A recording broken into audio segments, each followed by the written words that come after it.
सतनाम श्री हर वाहेगुरु। आज ये आशा की वार का जो सफर हम लेकर चल रहे हैं, इसमें हमारी दूसरी एंट्री है। इस तरह के कुछ तकनीकी व्यवधान आते रहते हैं। कोशिश यही करेंगे कि इस बार बिना व्यवधान के सफर पूरा किया जाए। सारी संगत को सबसे पहले तो ये बताते हुए बहुत खुशी हो रही है कि आज का ये आशा की वार का सफर सौराष्ट्र के जूनागढ़ शहर से लाइव किया जा रहा है। और दूसरी जो बहुत बड़ी खुशखबरी वो ये कि जूनागढ़ में जो बाबा जी का स्मृति मंदिर है, जो धाम है सोनापुरी में, सुखधाम, उसका आज 28वीं वर्षगांठ हुई है। तो सुख परिवार देश में विदेश में जहाँ कहीं पे भी है, सभी को बहुत बहुत बधाई, बहुत बहुत बधाई। तो चलिए गुरु जी का जयकारा लगाते हैं और उसके बाद इस सफर की शुरुआत करते हैं। बोल गुरु नानक देव साहिब की जय, बोल बाबा सुखराम दास साहिब की जय, बोल साईं संजय देव साहिब की जय, मुझे रोड़िए वाले राम की जय, निज वैकुंठ धाम की जय, आयो लाल सभई चौ झूले लाल, जय श्री राम।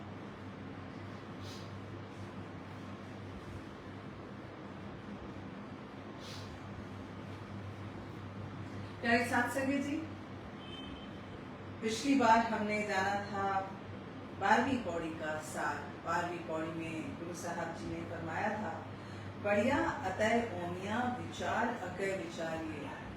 गुरु साहब का ये कहना था कि चाहे कोई कितना ही ग्रंथों का ज्ञान लेके क्यों ना बैठा हो, कितना ही उसने ज्ञान अध्ययन क्यों ना किया हो, और कर्म सुठे ना हो, और दूसरी तरफ एक ओमी साधु है ज्ञान के नाम पर, जिसके पास सिर्फ ओम शब्द ही है, उसके कर्म, उनके कर्मों के अनुसार, उनके कर्मों पे विचार करके ही उस प्रभु के दरबार में उनका निर्णय किया जाता है।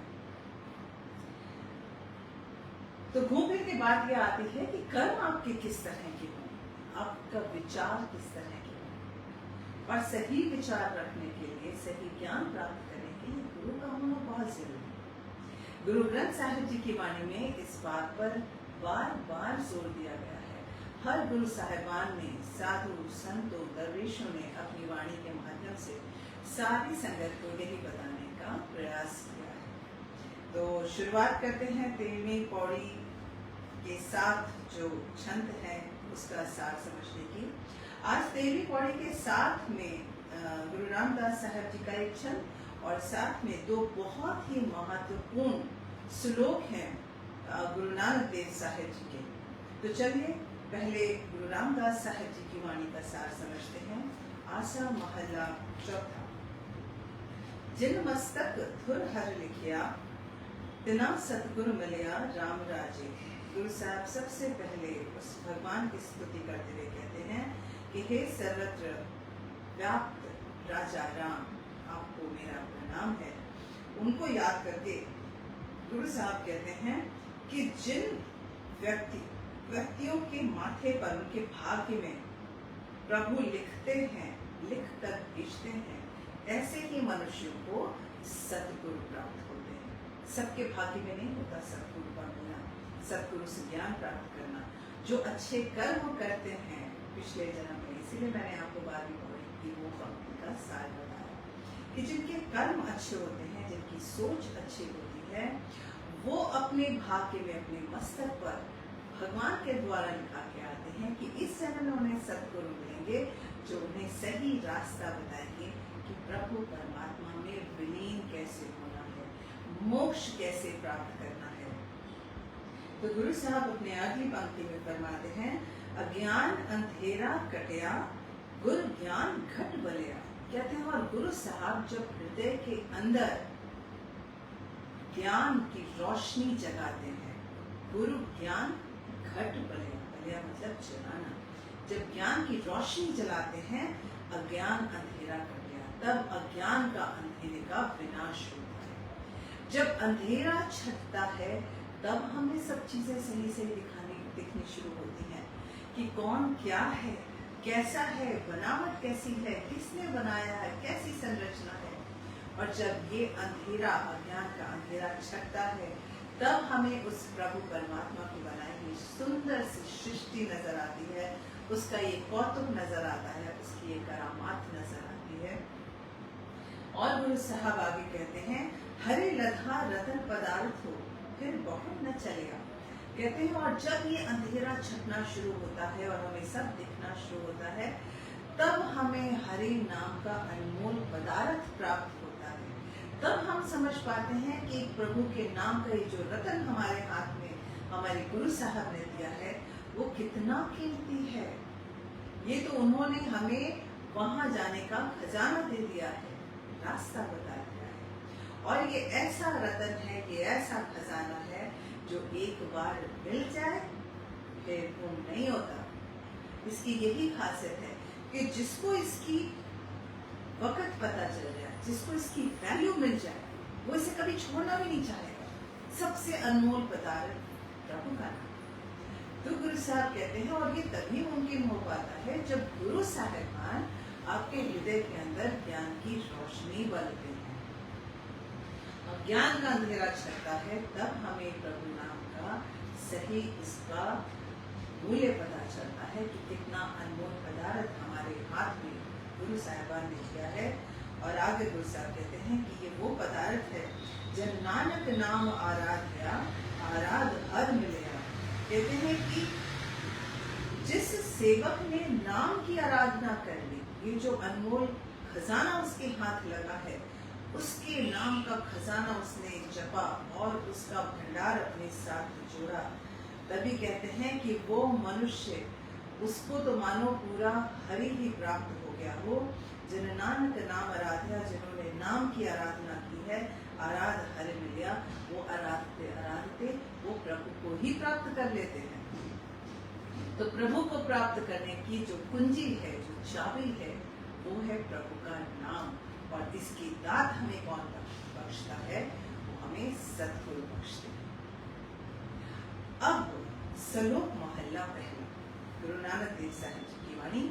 और ये जो श्लोक इसमें है तो बहुत ही महत्वपूर्ण श्लोक है। इनका अर्थ बहुत ही गहरा है, समझने योग्य है। तो बहुत ही ध्यान के साथ पूरा कंसंट्रेट करके इसका अर्थ समझने की कोशिश कीजिएगा। जहां 12वीं पौड़ी ने गुरु साहब ने हमें ज्ञान के बारे में बताया कि जरूरी नहीं है पढ़ा लिखा होना, भाव चाहिए, नाम का जप चाहिए, नाम की कमाई चाहिए। और अब वो लेकर आते हैं उन महत्वपूर्ण पहलुओं पर जिनके बारे में सनातन धर्म में बहुत ही मुख्य रूप से कहा जाता है। गुरु साहब फरमाते हैं, इस जो पहला श्लोक हम लेने जा रहे हैं, ये आशा की वार का में गुरु नानक देव साहब जी का 25वां श्लोक आता है। इसमें गुरु साहब 4 युगों की बात करते हैं, सतयुग, त्रेता, द्वापर और कलयुग। लेकिन उससे पहले गुरु साहब एक और चीज के बारे में बहुत गहराई से हमें बताते हैं। गुरु साहब, ये जो वाणी गुरु साहब ने लिखी है, उससे कितना साफ जाहिर होता है कि हर धर्म के जो गहराई है उसके बारे में कितना ज्ञान है गुरु नानक साहब जी को। तभी वो कितने आराम से, सहजता से उन बातों का खुलासा करते जाते हैं। गुरु नानक साहब जी यहाँ फरमाते हैं अपनी पहली पंक्ति में, नानक मेर शरीर का एक रथ बा, कि ये जो शरीर है ये मेरु पर्वत के समान है। अब मेरु पर्वत समझना जरूरी है कि ये मेरु क्या होती है। सबसे पहले तो मैं इंसान से ही शुरू करूं। हमारी जो काया है वो किस हड्डी के बलबूते खड़ी होती है? वो है मेरुदंड। सबसे महत्वपूर्ण हड्डी जो हमारे शरीर में है उसे मेरुदंड बोलते हैं। यानी मेरु जो है वो बहुत ही इम्पोर्टेंट है। इसी तरह से जब माला का जाप किया जाता है और 108 मन के होते हैं तो उसमें एक बीच का मन का भी होता है। जहाँ से हम फिर नया जाप करना शुरू करते हैं। तो वो जो प्रमुख मन का होता है, वो प्रमुख मन को मेरु मन का कहा जाता है, क्योंकि वो सबसे प्रधान होता है। इसी तरह से सनातन संस्कृति में भी मेरु पर्वत का जिक्र है कि सारे पर्वतों में एक वो ऐसा पर्वत है जो सबसे महत्वपूर्ण पर्वत है, जिसके ऊपर देवी देवता निवास करते हैं। और सिर्फ सनातन संस्कृति में ही नहीं, बहुत से धर्मों में सुमेरु पर्वत को ऐसा पवित्र पर्वत, मुख्य पर्वत माना गया है, जहाँ पर देवी देवता निवास करते हैं। तो ये शब्द हो गया मेरु। अब गुरु साहब कहते हैं नानक मेर शरीर का, तो यानी जितनी भी योनियां प्रभु ने बनाई हैं, 84 लाख योनियों, उनमें प्रमुख योनि कौन सी हुई? मेरु शरीर का, मानुष शरीर, मानुष जन्म जो है ये उस मेरु पर्वत के समान है। ये मुख्य है, यही मुख्य योनि है जहां से आप रथ पे सवार होकर प्रभु के दरबार तक पहुंच सकते हैं। एक रथ हुआ, और इसमें कहते हैं कि इसमें ये सफर का पूरा होता है आत्मा से परमात्मा तक का, जब साथ में रथ होता है और रथ को हाँकने वाला होता है। लक्ष्य आपको पता है, आपको परमात्मा तक पहुंचना है, लेकिन साधन क्या है आपके पास, और साधन को गाइड करने वाला कौन है आपके पास? रथवाह मतलब सारथी, जो आपको ले जाने वाला है, और किन चीजों से ले जाने वाला है वो हो गया रथ। तो यहाँ पे रथ का मतलब हुआ साधन और रथवाह का मतलब हुआ सारथी, ले जाने वाला। आगे गुरु साहब कहते हैं कि जुग जुग फेर बटाइए ज्ञानी बुझताई, कहते हैं और हर युग में ये रथ, ये सारथी, ये बदलते रहते हैं, और ज्ञानी ही इस बात को समझ सकते हैं, इतनी गहराई में जान सकते हैं। जो ज्ञान की बातों से जुड़े ही नहीं है, उन्हें क्या समझ में आएगा कि वो कलयुग में रह रहे हैं, और कलयुग में कौन हमारे साधन है, हम किस रास्ते पे जा रहे हैं। वो सब अंधकार में भटकते रहेंगे, उन्हें पता ही नहीं चलेगा जीवन का लक्ष्य क्या है, वो किधर जा रहे हैं। जिंदगी भर वो कमाई करने में, पैसे कमाने में ही खर्चते जाएंगे, लेकिन कमाई असली कौन सी करनी है, इसका ज्ञान पाना बहुत जरूरी। इसीलिए गुरु साहब कहते हैं कि हर युग में ये रथ और सारथी बार बार बदलते रहते हैं, और इस रहस्य को कोई ज्ञानी ही समझा सकते हैं। गुरु साहब कहते हैं सतयुग रथ संतोख का, धर्म अगे रथवा। कहते हैं सबसे पहला चलो युग लेते हैं, जो मैंने पहले बताया, सनातन में 4 युग आते हैं। सबसे पहला जो हम युग कहते हैं वो सतयुग कहते हैं। सतयुग में सत्य की प्रधानता है। सतयुग जब हर तरफ सत्य ही सत्य था, बुराई का नामो निशान नहीं था। रथ संतोख का, धर्म अगैर। इसमें साधन क्या है? साधन है संतोख, और सारथी कौन है, ले जाने वाला कौन है, लक्ष्य क्या है, धर्म। तो गुरु साहब कहते हैं कि जब सतयुग था, सतयुग में धर्म पे चलना हर एक का कर्तव्य था, और धर्म के मार्ग पर कौन चल सकता है? जब संतोख होगा तभी कोई धर्म के मार्ग पर चल पाएगा। तो संतोख वो साधन है, क्योंकि उस वक्त कोई विकार नहीं थे, बुराइयां नहीं थी, ईर्ष्या द्वेष कुछ नहीं था, क्योंकि हर जगह सत्य सत्य सत्य ही समाया हुआ था। हर जगह सत्य का ही वास था, वो सत्य स्वरूप परमात्मा का यहाँ वास था। हर कोई प्रभु के नाम में डूबा हुआ था, पूजा आराधना सत्य कार्य में लगा हुआ था। ईश्वर भक्ति, प्रेम, ज्ञान, सत्य की महिमा, ये सारे कार्य होते थे सतयुग में। इसीलिए गुरु साहब ने फरमाया है कि धर्म की राह पर चलने वालों का जो साधन होता है, वो साधन होता है संतोख। और ये सतयुग में बहुत ही होता था, और सतयुग में हर एक व्यक्ति इसका पालन किया करता था। आगे कहते हैं फिर जब धीरे धीरे युग बदला। अब युग जब बदला तो किस तरह से मनुष्यों की आवश्यकताएं बदलती गई, हालात बदलते गए, और हालात के हिसाब से विचारधारा बदलती गई, विचारधारा के हिसाब से युग बदलते गए। युग बदलते गए तो जैसे जैसे सत्य की हानि होती गई वैसे वैसे उस युग का समय भी घटता गया। जिस तरह से सतयुग जो है वो माना जाता है कि 17,28,000 साल तक ये सतयुग रहा था। उसके बाद आया त्रेता युग। त्रेता युग घट के हो गया 15 लाख और 96,000। सत्य की हानि हुई। क्यों हानि हुई? क्योंकि बुराइयों ने जन्म लेना शुरू किया। लेकिन त्रेता युग में साधन क्या थे और लक्ष्य क्या था, ये हम जानेंगे गुरु साहब की वाणी के माध्यम से। गुरु साहब कहते हैं त्रेते रथ जतय का जोर अगे रथवा। कहते हैं त्रेता युग में जो रथ था, जो साधन था, वो था जत का। जत यानी संयम। तो पहला हमने जाना संतोष और दूसरा जाना संयम। संयम कैसे? जो अपनी इंद्रियों को वश में कर सकता है। जो अपनी इंद्रियों को वश में कर सकता है तो उसका वो जो संयम है वो उसको कहाँ लेकर जाता है? जोर अगे रथवा। तो उसका लक्ष्य हो जाता है जोर। जोर का मतलब बल, बलशाली वो नहीं है। बल का मतलब है शौर्य, शक्ति। जो संयम आपने दिखाया है उस संयम की शक्ति आपको सामने नजर आती है। और ये सारा कुछ जो है वो त्रेता युग में देखने को मिला कि किस तरह से संयम में रहकर मर्यादा पुरुषोत्तम श्री राम ने अपना जीवन यापन किया और राम राज्य की स्थापना की। सबसे बड़ा महाराज। लेकिन चूंकि बुराई ने जन्म ले चुकी थी, बुराई जन्म ले चुकी थी, लेकिन वो भी अपनी एक मर्यादा में थी। लेकिन कहीं सत्य का ह्रास हुआ, सत्य का नाश हुआ। तो इसीलिए पहले कहाँ पूरा धर्म जो था वो 4 पायों पर टिका था। सतयुग के समय पर 1 पैर का नाश हुआ तो 3 पैर बचे। 3 पैर त्रेता युग के नाम से जाने गए। और त्रेता युग में मर्यादा, संयम और नैतिकता, इनका सबसे ज्यादा जोर था।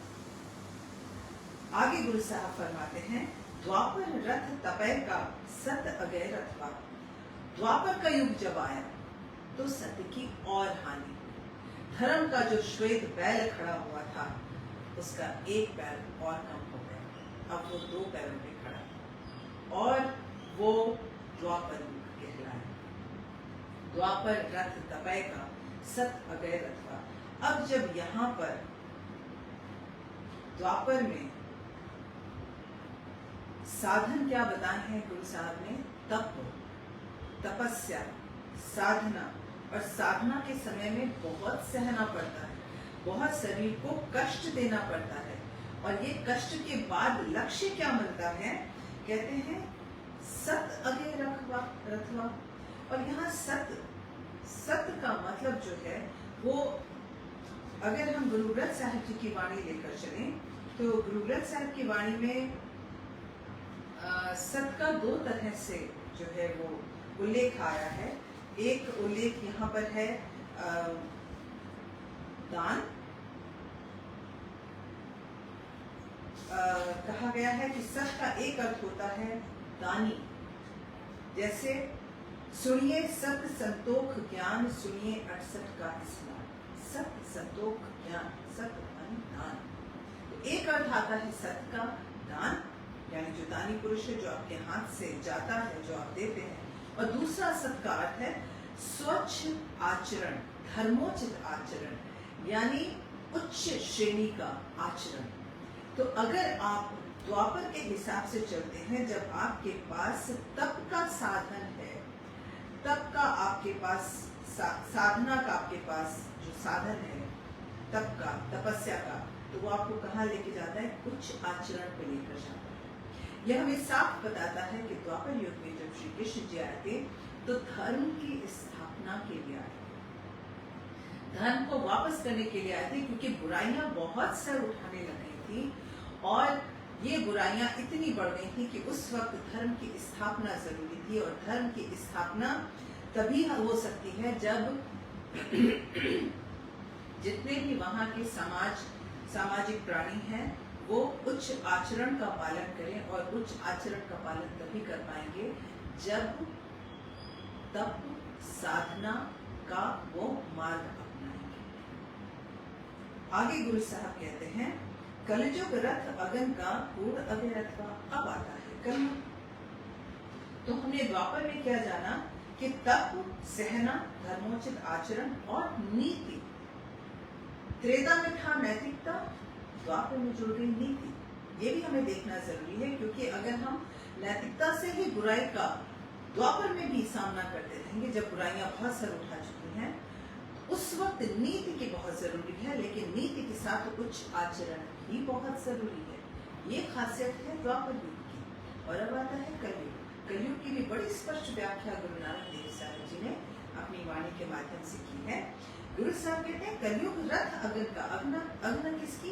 तृष्णा की, लालसा, लोभ, मोह, विकार। मतलब अब इतना ज्यादा बुराइयां सर उठा चुकी हैं कि अब ये साधन बन गए हैं मनुष्य, जो समाज है, मनुष्य जाति का साधन अब ये बन गए हैं। और कूड़ अगे रथवा, और वो कहाँ लेके जा रहे हैं? झूठ की तरफ। वो झूठ की तरफ लेके जा रहे हैं। अब कितना स्पष्ट डिटोरिएशन हमने समाज में देखा है कि सतयुग में जहाँ सत्य ही सत्य था, सत्य ही लक्ष्य था, और उसी तरह से संतोख हमारे साधन थे। त्रेता युग में संयम हमारा साधन हुआ, और शौर्य और शक्ति ये हमारा लक्ष्य थे। द्वापर में तप हमारे साधन हुए, और तब सत्य, उच्च आचरण ये हमारा लक्ष्य था। लेकिन अब तो इतना कलयुग है, और ये कलयुग जब विकार अपनी चरम सीमा पर है, विकारों ने अपना इतना आधिपत्य जमाया हुआ है, इतना कंट्रोल जमाया हुआ है, और उनकी पूर्ति तभी होगी जब झूठ उनका साथ देगा, जब उन्हें हर जगह झूठ लेकर जाएगा। जैसे सारथी लेकर जाता है, झूठ बोला आपकी ये मनोकामना पूरी, ये लालसा पूरी। अगर आपको सत्य के मार्ग पे जाना है तो झूठ बोलने की जरूरत ही नहीं है, तब लालसा की जरूरत ही नहीं होगी। जहाँ संतोख का काम होगा, धर्म तो वही होगा। लेकिन जहाँ पर संतोख नहीं है, लालच, लोभ, लालसा, द्वेष है, तो वहां का साथी झूठ ही हो सकता है, सत्य नहीं हो सकता। और लक्ष्य भी फिर प्रभु की तरफ नहीं होगा, प्रभु से विमुख ही होगा, क्योंकि प्रभु तो सत्य की रोशनी है, और ये झूठ विकार जहाँ लेकर जा रहे हैं, वो तो सत्य से परे लेके जा रहे हैं। और सत्य से परे, सत्य की रोशनी से परे, सिवाय अंधकार के, अज्ञान के और कुछ नहीं। आगे गुरु साहब अब अगली जो श्लोक है उसमें इस बात को थोड़ा और विस्तार पूर्वक बताते हैं। गुरु साहब इस श्लोक में कहते हैं, साम कहे सितंबर स्वामी, सच में आज है साच रहे, सबको सच समावे। अब एक चीज तो हमने पिछले श्लोक में देखी कि जैसे जैसे समाज की जरूरतें बदली, लोगों की विचारधारा बदली, आचरण बदला, युग बदला। युग के साथ साथ एक और भी बहुत महत्वपूर्ण जो हमें ज्ञान की बात मिलती है कि सनातन में जो मुख्य धर्म ग्रंथ माने गए हैं वो 4 माने गए हैं, 4 वेद, सामवेद, ऋग्वेद, यजुर्वेद, सामवेद और अथर्ववेद। तो गुरु साहब ने अब उस ज्ञान की व्याख्या यहाँ पर की जिसके बारे में वो बात कर रहे थे कि ज्ञान का हमें आचरण करना है। गुरु साहब हमें ज्ञान देते हैं। अब गुरु साहब कहते हैं समय के साथ साथ ये जो वेद है वो भी हमें किस तरह से रास्ता दिखाते हैं, ये भी समझने वाली बात है। वेदों में प्रभु के अलग अलग रूपों का वर्णन किया गया है। हर बदलते युग में साधनों और लक्ष्यों के बीच सत्य, मर्यादा और धर्म की स्थापना के लिए भगवान भी अलग अलग अवतार लेकर आए। कुछ उदाहरण अभी मैंने आपको पहले भी दिए युगों के हिसाब से। इसके अलावा मनुष्य समाज ने कौन से गुणों के आधार पर किसको अपना आराध्य बनाया है, ये भी समझना जरूरी है। हर युग में एक तो ज्ञान हमें नया मिलता है, बदल जाता है, और हर युग में युग पुरुष वेदों की दृष्टि से किस तरह से लोगों ने अपने आराध्य बनाए हैं वो इस श्लोक में बताया गया है।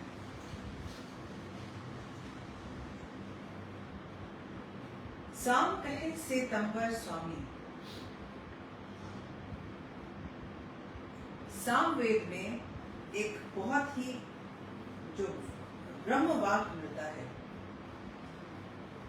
5 ब्रह्म वाक्य जो हमें वेदों से प्राप्त होते हैं, उन्हीं में से जो सामवेद में कहा गया है, उसमें कहा गया है सर्व खल्विदम ब्रह्मा, यानी सब ब्रह्म ही है। यही तो कुछ बात सतयुग में भी कही गई थी। हर तरफ सत्य ही सत्य है, हर तरफ प्रभु का वास है, हर में प्रभु का वास है। जो प्रयास है वो भी प्रभु की आज्ञा के अनुसार हो रहा है, जो लक्ष्य है वो भी प्रभु प्राप्ति का ही लक्ष्य है। हर तरफ ब्रह्म ही ब्रह्म है। तो ऐसे सतयुग में जो उस वक्त जिसे परमात्मा स्वरूप माना गया, वो उसी ब्रह्म को माना गया जो स्वयं भी पवित्र है, श्वेत है, निरंजन है।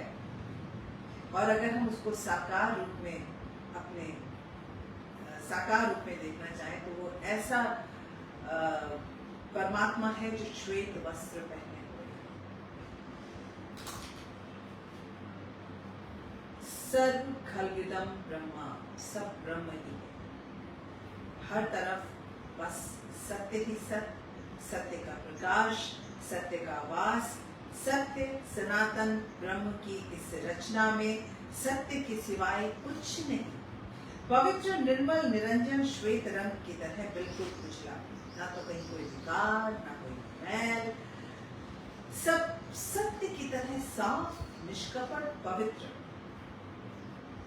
ऐसे जग के मालिक श्वेतांबर, श्वेत रंग वस्त्र पहने हुए, वही इस जगत के स्वामी हैं।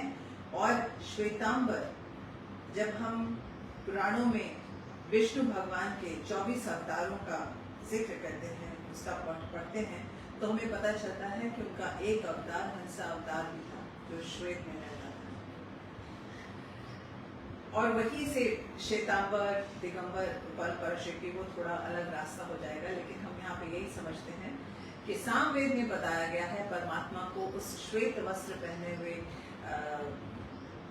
जो है वो महसूस किया गया, या उनको देखा गया कि वो श्वेत वस्त्र पहने ऐसा व्यक्ति ही सतयुग का मालिक हो सकता है, जिसके राज्य में हर कुछ सत्य सत्य साफ साफ दिख रहा है। सतयुग के साधन पहले बताए गए हैं। संतोख, लक्ष्य है धर्म, प्रभु की राज, रजा, आज्ञा, आदेश, नियम। और मूल विचार क्या है? मूल विचार है संतोख, जो धर्म की तरफ ले जाए, धर्म जो परमात्मा की तरफ ले जाए। तो ईश्वर का नाम हुआ श्वेतांबर स्वामी। हर युग हमें परमात्मा के एक अलग रूप भी दे रहा है। सतयुग में हमें श्वेतांबर स्वामी, जिसका जिक्र सामवेद में किया गया। अब जो सच में ही टिका रहता है, सच ही सच है और सच ही रहेगा।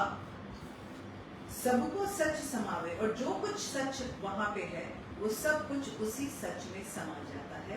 ये सच। आगे कहते हैं, ऋग कहे रहया भरपूर, राम नाम देवा महसूर। ऋग्वेद में कहा गया है कि जो रमा हुआ है, जो हर जगह है, व्यापक रूप से सृष्टि में रचा बसा हुआ है, वो नाम है। सूक्ष्म भी है, स्थूल भी है। सूक्ष्म वो है जो कण कण में समाया हुआ है, और स्थूल वो है जिसे हम राजा राम की तरह, मर्यादा पुरुषोत्तम राम की तरह, सब में अंश तो वही है, ज्योत वही है, लेकिन सिर्फ जब वो अपने सूक्ष्म रूप से स्थूल रूप में हमारे सामने आते हैं तो एक अवतार लेकर आते हैं, ताकि हम उनसे रिलेट कर पाए, उनसे ज्ञान ले पाए अपने तरीके से। तो ये उनका माध्यम है जो हम तक अपना ज्ञान देने के लिए आते हैं। तो ऋग्वेद में रामचंद्र जी को कहा गया है जो हर जगह बसा हुआ है। गुरु कबीरदास जी की वाणी में है, एक राम दशरथ का बेटा, एक राम खटखट में बैठा, एक राम का सकल पसारा, और एक राम सबसे प्यारा। चारों राम एक ही है, अलग नहीं। और किस तरह से एक ही है, इसकी व्याख्या द्वापर युग में मिलती है, क्योंकि वहां पहुंचने से पहले इस पत्र का सार थोड़ा सा और जान लें। गुरु साहब फरमाते हैं कि ऋग कहे रहा भरपूर जो हर जगह समाया हुआ है, राम नाम देवा महसूर। और वो जितने भी देवी देवता हैं, देवी जो देवता हैं, उनमें राम जो है, राम का जो नाम है वो ऐसे चमकता है जैसे कि सूरज हो आकाश ब्रह्मांड में तारों के समक्ष जिस तरह से सूर्य चमकता है, जिसकी रोशनी के आगे बाकी सारे फीके पड़ जाते हैं, उसी तरह से ये राम है जो सर्वत्र व्याप्त है, जो सूक्ष्म रूप में घट घट में कण कण में बसे हुए हैं। नाम लइए पराछत जाए, नानक तो मुखत पाए। गुरु साहब आगे कहते हैं कि जिनका नाम लेने भर से सारे पाप कष्ट दुख कलेश मिट जाते हैं, और जिनका नाम जपने से मोक्ष की प्राप्ति है। मोक्ष सारे जीवों का जो अंतिम लक्ष्य है वो यही है, मोक्ष प्राप्त करना, ज्योति ज्योत समाना और उसमें विलीन हो जाना। तो गुरु साहब ने सबसे पहला मंत्र तो हमें इस श्लोक में ये दे दिया है, जो राम नाम जपे मोक्ष पाए। याद रखिएगा। आगे बढ़ते हैं। आगे गुरु साहब कहते हैं, जुज में जोड़ छली चंद्रावल, कान प्रसन्न जादव गया। अब आता है अगला युग।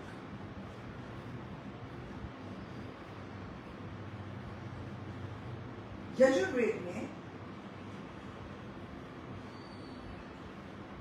कान्हा कृष्ण का जिक्र हुआ है। कान्हा कृष्ण द्वापर युग में हुए थे। कृष्ण कन्हैया के जितने भी नाम हैं, उन नामों के बारे में मैंने आपको जब हम 12वीं पौड़ी का सार जान रहे थे तभी बताया था कि कान्हा के अलग गुण, कन्हैया के अलग गुण, कृष्ण के अलग गुण, श्री कृष्ण के अलग गुण। जिस तरह से उनके 108 नामों का जिक्र गुरु ग्रंथ साहिब जी की वाणी में किया गया है, और अलग अलग नामों से अलग अलग गुणों के कारण उन्हें पुकारा जाता है। जैसे जब उन्होंने गोवर्धन पर्वत उठाया तो उनका नाम पड़ा गिरधर, और जब वो गैयों को चराने जाते थे, गौ को पालते थे, तो उनका नाम पड़ा गोपाल। इसी तरह से आनंद देने वाले, सुख देने वाले वो हैं कृष्ण। तो गुरु साहब ने उन्हीं कृष्ण का जिक्र यहाँ किया है, और कन्हैया का भी जिक्र किया है। कन्हैया जो बहुत ही नटखट लीलाएं किया करते थे। अब गुरु साहब यहाँ पे ये कहते हैं कि यजुर्वेद भी वो हमें ब्रह्मा का एक नया रूप देता है, एक नया रूप दिखाता है। यजुर्वेद में बहुत ही साफ कहा गया है, ब्रह्म वाक्य यजुर्वेद में जो हमें मिलता है वो है अहम ब्रह्मास्मि, कि मैं ही ब्रह्म हूँ। और ये किसने कहा था? ये कहा था जब श्री कृष्ण जी अर्जुन को ज्ञान दे रहे थे गीता का, तब उन्होंने कहा था कि सृष्टि में मैं ही हूँ और मैं ही ब्रह्म हूँ, मैं ही सृष्टि का मालिक हूँ, कण कण में हूँ, घट घट में हूँ, वेदों में हूँ और हर जगह। बड़े दावे के साथ श्री कृष्ण जी ने कहा था। और हमें इसमें झलक मिलती है जब यजुर्वेद में ब्रह्म की बात होती है, तो क्यों यजुर्वेद में कहा गया है कि वो जो परमात्मा का स्वरूप है वो कान्हा की तरह है, वो कृष्ण की तरह है, और बड़े प्यारे तरीके से कहा गया है। तो ये नहीं समझेगा कि ये कान्हा कृष्ण कोई और है, ये वही है, क्योंकि उसी को साबित करता है गुरु साहब की ये वाणी। गुरु साहब कहते हैं कि जुज में जोड़ छली चंद्रावल, और ये जो चंद्रावल है ये राधा की चचेरी बहन हुआ करती थी। अब कन्हैया जो थे वो तो अपनी लीलाएं करने के लिए मशहूर थे, तो एक बड़ी ही प्यारी लीला, बड़ी ही नटखट सी लीला उनकी चंद्रावल के साथ गाई जाती है, जो लोकगीतों में बहुत ही प्रचलित है। हमने खाली उनकी रास लीला सुनी होगी जो लोग जानते होंगे, लेकिन चंद्रावल की लीला की किस तरह से उन्होंने चंद्रावल को छल किया था, किस तरह से उससे बेवकूफ बुद्धू बनाकर उन्होंने अपना मतलब सिद्ध साधा था, दही खाया था, माखन खाया था, क्योंकि वो बहुत अच्छा बनाते थे। तो ये कथा करने वाला कौन? कन्हैया और कृष्ण जादव भैया। आगे वो कहते हैं कि ये कौन कृष्ण थे जो द्वापर में पैदा हुए थे, और द्वापर में जिन परमात्मा के जिस स्वरूप को देखा गया वो यादव थे। तो यादव कौन है? कृष्ण ही तो है। तो ये वही कृष्ण तो है जिन्होंने ये कहा था अहम ब्रह्मास्मि, जिन्होंने गीता का ज्ञान दिया था, जिन्होंने ये लीलाएं रची थी, जिन्होंने चंद्रावल को छला था, जिन्होंने अपने पति का कर्तव्य निभाते हुए सत्यभामा को पारिजात वृक्ष ला के दिया। आगे गुरु साहब उस बात को कहते हैं पारिजात गोपी ले आया। यहाँ गोपी जो शब्द आया है, गोपी का बड़ा प्यारा मतलब है। गोपी का वैसे तो मतलब ये होता है कि जो स्त्रियां गौ पालन में लगी होती हैं, ग्वालन होती हैं, वो गोपियां। लेकिन श्री कृष्ण का जो ब्रह्म रूप है, जो निराकार रूप है, जो इस जगत का स्वामी है, उनके साथ जो और देवियां थी जो उनको बहुत ही प्रेम करती थी, जिनके प्रेम की कोई सीमा नहीं थी, वो कृष्ण को यहाँ पर जन्म लेते हुए, अकेले जन्म लेते हुए नहीं देख सकती थी। वो सब गोपियों का रूप करके यहाँ पे आ गए। वो कभी उनकी पत्नियों के रूप में रही, तो कभी उनकी गोपाल जो गोपियों के रूप में रही। अब देखिए बड़ी कमाल की बात है, गोपियों को कम मत आंकिएगा उनकी पत्नियों से, क्योंकि पत्नियों के पास तो साकार कृष्ण थे, लेकिन गोपियों के पास साकार कृष्ण नहीं थे।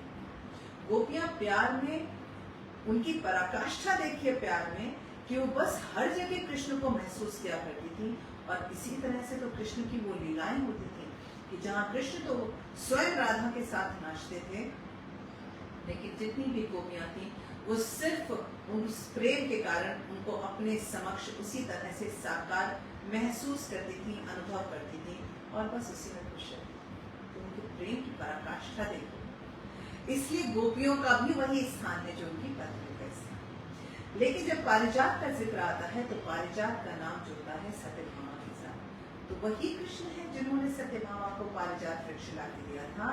वो पारिजात वृक्ष जो सारी मनोकामनाएं पूरी करता है। कितना बड़ा चीज उन्होंने लाके अपनी पत्नी को दी थी।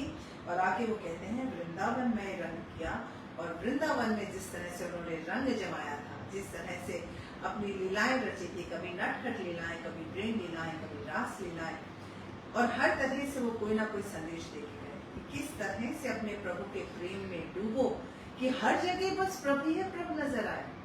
जिस तरह से मीरा श्री कृष्ण में एक हो गई थी, लुप्त हो गई थी, बस उसी तरह ये गोपियां हैं। तो अगर प्रेम करना है, रंग में रंगना है, डूबना है, तो इन्हीं गोपियों की तरह रखो। जिस तरह से श्री कृष्ण ने वृंदावन में वो रंग जमाया था, वो रास जमाया था।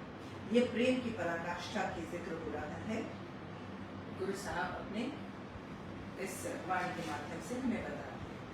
अब आगे गुरु साहब कहते हैं कि इसको थोड़ा और यूं समझते हैं कि यजुर्वेद में जो हमें संदेश मिलता है, वो संदेश मिलता है कि हमारा साधन क्या होना चाहिए। एक तो तपस्या होनी चाहिए, ताकि उस तपस्या के माध्यम से हम उच्च आचरण कर सकें, उच्च आचरण के माध्यम से हम प्रभु की प्राप्ति कर सकें। ये हो गया तो आपका संदेश। लेकिन अब आगे समझने वाली बात जो बहुत ही जरूरी है, कल मैं वेद अथर्वण हुआ, नाम खुदाई अलव भया। सतयुग, त्रेतायुग, द्वापर युग, सामवेद, ऋग्वेद, यजुर्वेद समझने के बाद अथर्ववेद भी हालांकि ऋग्वेद से ही निकला है। इसमें ज्योतिष, नक्षत्र शास्त्र, जादू टोना और भी बहुत तरह से तकनीकी शास्त्रों का जिक्र आता है अथर्ववेद में। और साथ ही साथ व्यवसाय संबंधित भी काफी सारी जानकारियां होती है अथर्ववेद में। लेकिन कलयुग में अथर्ववेद, वेदों का तो ज्ञान वैसे ही है जो हर युग में दिया जा रहा है, लेकिन कलयुग में जब धर्म की 3 हानियां हो चुकी हैं, जब फल धर्म जो है उसके 3 पैर हो चुके हैं, या 3 हिस्सा सत्य का खत्म हो चुका है, सिर्फ एक ही हिस्सा बचा हुआ है। उस एक पांव पर खड़े हुए धर्म के बैल का हाल ये है कि वहां पे बुराइयों का सामना करना पड़ रहा है। उसे पहले ही श्लोक में गुरु साहब ने कहा है, रथ अगन का पूर्ण अथे रखवा, यानी उस वक्त विकार आपके पास इतने हैं, तृष्णाएं इतनी हैं, जानकारी इतनी है कि आप जानकारियों का लाभ लेने में लग जाते हैं, लेकिन जानकारियों के मूल के साथ नहीं जुड़ते। यहां से धर्म की हानि और शुरू हो जाती है। तो गुरु साहब कहते हैं तो हुआ क्या कि आप ज्ञान के लाभ के साथ तो जुड़ गए, लेकिन ज्ञान के मूल के साथ नहीं जुड़े। तो हुआ यूं कि जरूरत बदली, विचार बदले, व्यवहार बदला, आचरण बदला, समाज बदला, उसके साथ युग में। और जब युग बदला तो उस युग में जो उस परमात्मा है या वो जो आराध्य, जिसको लोगों ने अपना आराध्य मानना शुरू कर दिया, वो आराध्य कौन हो? जिस तरह की विचारधारा, जिस तरह का आचरण, जिस तरह का साधन, जिस तरह का लक्ष्य, उसी तरह का परमात्मा। और ये परमात्मा गुरु साहब ने कहा है, नाम खुदाई अलौ भया। नाम क्या हुआ इस युग में, कलयुग में, जब अथर्व वेद का सबसे ज्यादा प्रभाव पड़ रहा था, गलत प्रभाव पड़ रहा था, तो नाम हुआ खुदा और अल्लाह। आगे गुरु साहब इसको और भी विस्तार में समझाते हैं कि नील वस्त्र ले कपड़े पहरे तुरक पठानी अमल किया। कि नीले वस्त्र पहन के, ये नीले वस्त्र धारण किया करते थे, ये वहां की वेशभूषा होती थी, नीला रंग उनको पसंद आता था। तुरक पठानी अमल किया, और ये जो तुर्क और पठान, इनका राज्य हो गया था, जिन्होंने नीले वस्त्र के कपड़े पहने हुए थे। और नीले वस्त्र के कपड़े ही गुरु साहब ने भी पहने थे जब वो इन देशों की यात्राएं कर रहे थे, मक्का मदीना की यात्राएं कर रहे थे। अब गुरु साहब कहते हैं चारों वेद हुए सचिया। यहाँ पे एक बात समझनी बहुत ज्यादा जरूरी है। चारों वेद हुए सचियार, पढ़े गुणे तिल चार उच्चार। गुरु साहब कहते हैं कि चारों युगों में चारों वेद अपना अपना सच साबित किए। अथर्व, चारों वेद सतयुग में भी पढ़े गए, चारों वेद त्रेतायुग में भी पढ़े गए, चारों युग द्वापर में भी पढ़े गए और कलयुग में भी पढ़े गए। लेकिन हर युग में उसका असर, कोई एक वेद का असर ज्यादा दिखा और किसी ने उसको गलत तरीके से लिया, और इस तरह से समाज का स्वरूप बदलता चला गया, युग बदलते चले गए। लेकिन चारों ही वेद सच साबित हुए, अपनी अपनी बात कहकर सत्य हुए। कलयुग का भी सत्य आप देख ही रहे हैं। तो जो इन वेदों को पढ़ते हैं, विचारते हैं, उन्हें श्रेष्ठ विचार प्राप्त होते हैं। क्योंकि ये सारे वेद सच साबित हुए हैं, तो जिन्होंने वो पढ़े, उनका मूल समझा, उसके ऊपर विचार किया, वो बहुत ही सुंदर ज्ञान, स्पष्ट ज्ञान, स्पष्ट विचारधारा के साथ जुड़ जाते हैं। सच और झूठ में, अच्छे और बुरे में, सकाम और अकाम कर्म में ज्ञान की अवस्था और ज्ञान की अवस्था में फर्क समझने लगते हैं। और ये ज्ञान होने पर कि जगत का स्वामी कौन है और उसकी इतनी सारी योनियों में हम सिर्फ एक हैं, हम सब कुछ नहीं है, हम उनमें से एक हैं। जब हमें ये विचार होता है कि हम कितने तुच्छ हैं उसकी रचना में, तब हम नतमस्तक होते हैं उस प्रभु के सामने। उस बाकमाल की सल्तनत हर तरफ नजर आती है। इसीलिए गुरु साहब अपनी वाणी के माध्यम से कहते हैं कि वेद कतेब कहो मत झूठे, झूठा जो ना विचारो। इनको झूठ कहने की जरूरत नहीं कि इनमें कुछ नहीं लिखा हुआ, इनमें ज्ञान की बातें नहीं। इनकी बातों पर जो विचार नहीं करते, झूठे तो वो हैं। इसीलिए वो बार बार अपनी वाणी के माध्यम से, गुरु ग्रंथ साहब की वाणी के माध्यम से फरमाया गया है कि वेद पुराण सिमरत बूझे मूल, सुखम में जाने अस्तु। छोटी छोटी चीजों में भी प्रभु का वास देखना है, तब हम जाके मोक्ष की स्थिति तक पहुंच पाएंगे। और ये हम तब कर पाएंगे जब हम ज्ञान लेने के बाद अपने आप में अहंकार का भाव, कि जहां अहंकार आया वहां प्रभु परमात्मा तो रहेगा ही। प्रभु परमात्मा तो सत्य है, सत्य के साथ रहता है, सत्य के बीच में रहता है। अगर ये अहंकार का भाव हमें आ गया कि हाँ, अब हमें पता चल गया है ये वेद कते पढ़कर कि मैं सबसे ज्ञानी हूँ, मुझे सारी की सारी नॉलेज हो गई है, ये अहंकार नहीं पाना। क्योंकि ये तो सिर्फ वो बातें हैं जो प्रभु ने हमें बोली हैं। प्रभु स्वयं क्या है इसके बारे में तो हमें अभी नहीं पता। इसलिए भाव भगत कर नीच सदाए, इसलिए गुरु साहब ने कहा है कि ज्ञान समर्पण भक्ति तो हो गई, लेकिन मोक्ष की प्राप्ति कैसे होगी, तो उस दरबार में हमेशा के लिए जगह कैसे मिलेगी, उसका मार्ग गुरु साहब यहाँ कहते हैं कि जब आपकी भक्ति भाव में भीग जाएगी, रंग जाएगी, मन में प्रेम समा जाएगा, आप प्रभु के रंग में रंग जाएंगे, नम्रता के साथ, भाव के साथ, और सदा अपने आप को उस प्रभु के सामने नीवा ही रखेंगे, उस प्रभु की सारी कृत के सामने, सारी संरचनाओं के सामने नीवा रखेंगे कि मैं भी जैसे आप हैं वैसे ही मैं भी हूँ, मैं भी उस प्रभु की बस इस 84 लाख योनियों में से एक ही हूँ।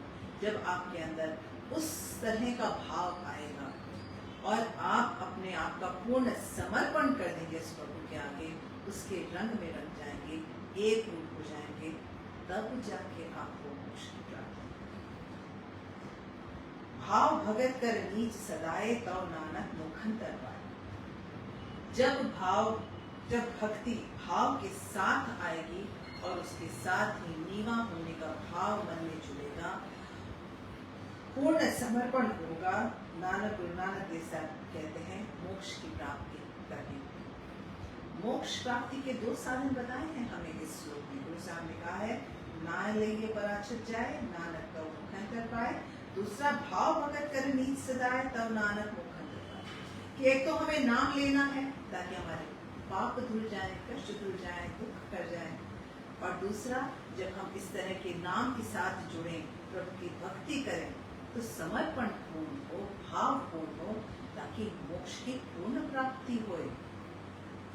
तो ये दोनों भाव हमें साथ में लेकर चलना, ये है इस श्लोक का अर्थ। ये बड़े ही गूढ़ अर्थ लिए हुए श्लोक हैं, और अगर मैं इनको और सार में कहूँ तो मैं यही कह सकती हूँ कि सतयुग में तो सिर्फ सत्य ही सत्य था, बुराई नहीं थी। त्रेता में अच्छाई भी थी और बुराई भी थी, लेकिन 2 अलग अलग जगह थे। एग्जाम्पल के तौर पर राम अलग परिवार से थे, रावण अलग परिवार से थे, लेकिन धीरे धीरे ये ऊपर आनी शुरू हुई बुराई। द्वापर युग में अच्छाई भी थी, बुराई भी थी, लेकिन अब जहाँ पे अच्छाई और बुराई पहले 2 अलग अलग पहलू थे, अब वो एक ही परिवार में शुरू हो गए। उदाहरण आपके सामने है कुरुवंश, जहाँ पे अच्छे भी पांडव भी साथ ही में थे और कौरव भी साथ में थे। अब वो बुराइयां 2 अलग जगह से सिमट कर एक घर में आ गई थी। ये हुआ द्वापर युग। और इसके बाद आया कलयुग। कलयुग में वो बुराइयां जो परिवार तक आ गई थी, अब वो सबके मन तक आ पहुंची। मन तक आ पहुंची है, जहां अज्ञानता का वास हो चुका है, जहां विकारों का वास हो चुका है, धर्म की हानि हो चुकी है, और साथ साथ अब तो लोग धर्म की महत्ता भी नहीं समझते, धर्म परिवर्तन को कपड़े बदलने के समान समझते हैं। जिस दिन आप सब धर्म को सत्यता के साथ स्थापित करेंगे, संयम के साथ, संतोष के साथ अपनी जिंदगी बिताएंगे, तो सत्य के मार्ग पे चलते हुए, धर्म के मार्ग पर चलते हुए मोक्ष मुक्ति प्राप्त होगी ही होगी। ये चारों युगों का ये सार है। आगे गुरु साहब की मुख्य पौड़ी 13वीं पौड़ी, सतगुरु विटो वारिया जित मिलिए खसम समारिया। गुरु साहब फरमाते हैं कि मैं सतगुरु पर बलिहारी जाता, जिनसे मिलकर खसम समा लिया, मैंने अपने प्रभु पति को पा लिया है, मैंने उस पति परमेश्वर को पा लिया है, उसको मैं याद करने लगा हूँ। जिनकर उपदेश ज्ञान अंजन दिया, इन्हीं नेत्री जगत ने हारिया। उन सतगुरु के मैं वारी जाता हूँ, जिनके उपदेश इस तरह से थे जैसे कि ज्ञान अंजन, जैसे कि आंखों में ज्ञान का किसी ने सुरमा लगा दिया हो। सुरमा से कैसे ज्योति साफ हो जाती है आंखों की। कहते हैं कि आंखों में ज्ञान का अंजन डाल दिया, और अब इन्हीं नेत्रों से जगत की असलियत मैंने जान ली है। मैंने देख लिया है कि ये जगत वो नहीं है जो मैं देख रहा हूँ अपनी आंखों से, जो हमें सबको दिखाई पड़ता है, बल्कि ये जगत तो उस प्रभु की रचना है, उसकी सृष्टि है, यहाँ पे सब उसका राज है। इस गहराई में मैंने उस प्रभु को जान लिया है, देख लिया है, जब से मेरे गुरु ने ये ज्ञान अंजन मुझे दिया है, जिनके उपदेशों का ज्ञान अंजन जब से मुझे मिला है। आगे कहते हैं, खसम छोड़ दूजे लगे, डूबे से बन जा रहे, कहते हैं। और यहाँ पे जो भी इस धरती पर आते हैं वो तो सारे बंजारे होते हैं, सारे व्यापारी हैं। यहाँ आएंगे कुछ ले देकर फिर जाएंगे। क्या आज अगर कुछ लोग नाम भी जपेंगे तो उनका नाम जपने के पीछे का जो बार्टर सिस्टम होगा वो ये होगा कि हम नाम जपे, हमें मोक्ष की प्राप्ति करो। हमेशा कुछ लेन देन, मैंने ये लिया है तो तू मेरे लिए ये कर, मैंने तेरे लिए ये किया वो कर। तो हमेशा ये द्वैत की भावना में वो लगे रहते हैं। कहते हैं कि और व्यापार करने किससे आए हैं? दूजे से। मतलब जो मालिक है, जो इस जगत का मालिक है, बजाय उससे बातचीत करने के, बजाय उससे व्यवहार करने के, मन किससे लगाते हैं? किसी और से बात करके, व्यवहार करके उनका क्या लाभ होने वाला है? कोई लाभ नहीं होने वाला। तो कहते हैं, खसम छोड़ दूजे लगे, डूबे से मन जा रहा, कि जो बंजारे अपने पति परमेश्वर को छोड़कर द्वैत भाव में लगने लगते हैं, दूसरे के साथ डूब जाते हैं, मन लगा लेते हैं, उनका तो कुछ भला नहीं हो सकता। सतगुरु है बहुता, विरले किन्हें विचारे। बहुत ही कम लोग ऐसे होते हैं जो इस बात पर विचार करते हैं कि हमारे सतगुरु भी बहुत हैं, उनके पास ज्ञान का साधन भी है और वो हमारे रखवाला भी हो सकते हैं। वही हमें ज्ञान का साधन भी बताते हैं। कर कृपा पार उतारे, सतगुरु है बता। ये वो बड़ा जहाज है जिसपे जब हम सवार होते हैं तो वो अपने ज्ञान से हमको भवसागर से पार करा सकते हैं। ये सतगुरु ही हमें बताता है कि ये हमारा जो शरीर है, जो मेरु शरीर हमें मिला है, इसका साधन हम क्या रखें, और जब हम साधन रखें तो हम किस तरफ जाएं, ताकि हम उस सत्य की ज्योत में समा पाए, मोक्ष पा पाए, जो सतयुग का था। कहीं हम ऐसा ना हो कि बुरे कर्म करके अपनी अज्ञानता के वश हम कलयुग में ही फंस के रह जाएं। इसलिए गुरु के लिए गुरु साहब यहाँ कहते हैं, गुरु नानक देव साहब जी, की सतगुरु बेटो सवारिया, ऐसे सतगुरु के ऊपर जो हमें ज्ञान से मिलाते हैं, ज्ञान का अंजन हमें देते हैं, ऐसे सतगुरु के ऊपर मैं वारी वारी जाऊं, मैं वारी वारी। सतगुरु की इससे बड़ी महिमा इतने ज्ञान के साथ, इतनी गहराई के साथ और कहाँ मिलेगी। एक कथा जो इससे मुझे याद आई, मैंने सोचा ये कथा भी आपको बताती चलूं। कथा थोड़ी सी लंबी जरूर है, लेकिन ये कथा ऐसी है जिसके माध्यम से आपको बहुत सारे सवाल जो मुझसे संगत ने पूछे हैं उनका जवाब उन्हें मिलेगा।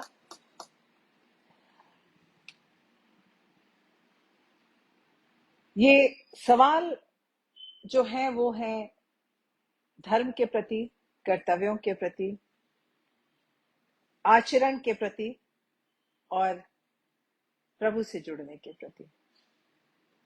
कथा में कहती जाऊंगी, आप अपने अपने सवाल ध्यान में रखिएगा और उसके जवाब इसी कथा में ढूंढते जाइएगा। महाभारत का एक प्रसंग है जो बहुत ही मन को छू जाता है। महाभारत युद्ध समाप्त हो चुका था।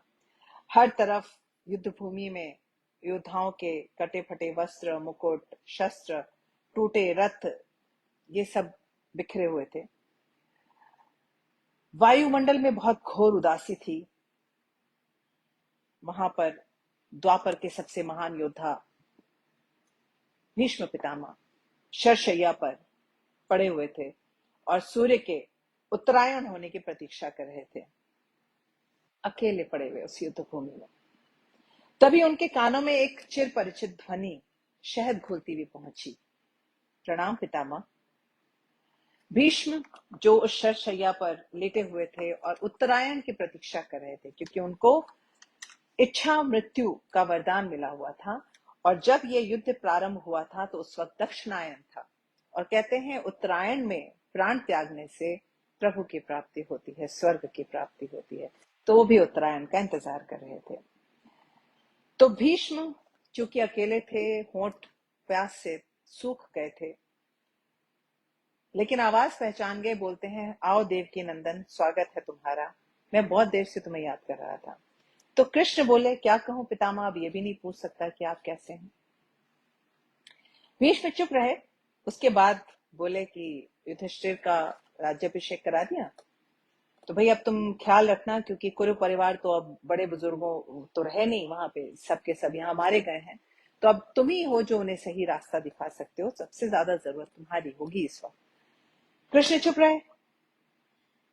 तो भीष्म ने उनसे पूछा, एक बात पूछूं केशव, बड़े अच्छे समय पे आए हो।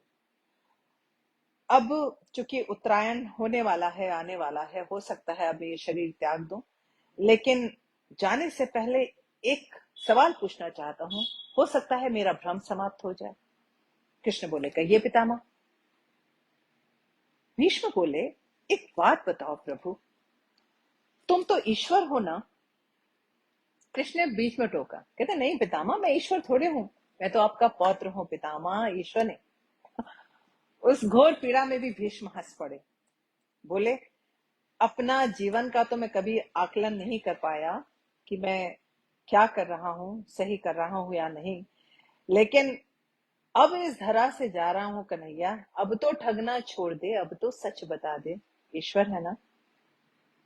भीष्म के पास कृष्ण आ गए, कहते हैं, अच्छा चलिए, कहिए पितामह। उनका हाथ अपने हाथ में लेकर बैठ गए। तो कहते हैं, अब तुम बताओ, तुम ईश्वर हो ना। कृष्ण फिर भी मना कर रहे हैं, लेकिन भीष्म ने कहा, नहीं, सच तुम्हें बताना पड़ेगा।